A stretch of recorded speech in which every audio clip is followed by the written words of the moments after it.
निळकंठ महादेव कथा. खूप प्राचीन काळी देव आणि दानवांनी एकत्र येऊन समुद्र मंथन सुरू केलं. उद्देश एकच, अमृत, अमरत्व देणारं अमृत. मंदराचल पर्वत मंथनासाठी वापरला गेला.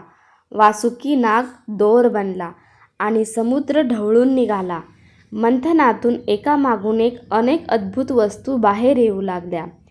कामधेनू गाय, ऐरावत, लक्ष्मीदेवी आणि रत्न.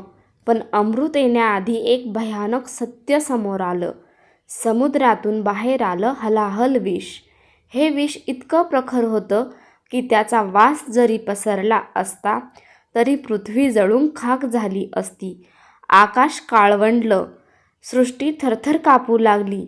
घाबरलेले देव कुठेही उपाय न सापडल्यामुळे शरण गेले भगवान शंकरांकडे. महादेव ध्यानात होते. कोणताही देव हे विष पिऊ शकत नव्हते.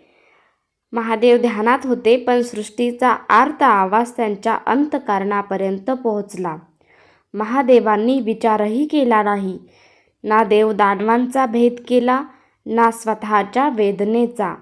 संपूर्ण जग वाचवण्यासाठी ते विष त्यांनी स्वतः प्राशन केले.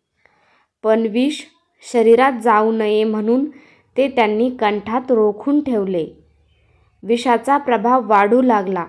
त्यांचा घसा निळा पडू लागला. पण महादेव शांत राहिले.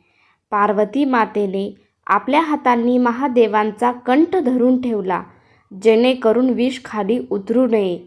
त्या क्षणापासून भगवान शंकर निळकंठ म्हणून ओळखले जाऊ लागले.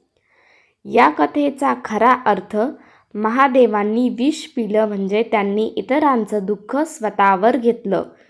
ते विष कंठात ठेवलं म्हणजे दुःख मनात ठेवा, पण त्याचा नाश जागेवर होऊ देऊ नका.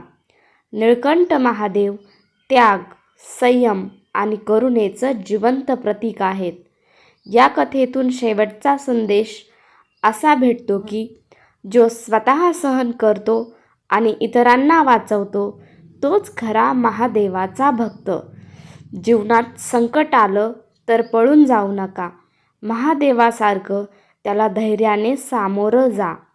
हर हर महादेव. तर मंडळी, कशी वाटली तुम्हाला महादेवांची ही कथा? कमेंट करून नक्कीच सांगा. व्हिडिओ आवडल्यास व्हिडिओला लाईक करा, शेअर करा, सबस्क्राईब करा. आमच्या चॅनलला प्रतिसाद द्या. धन्यवाद.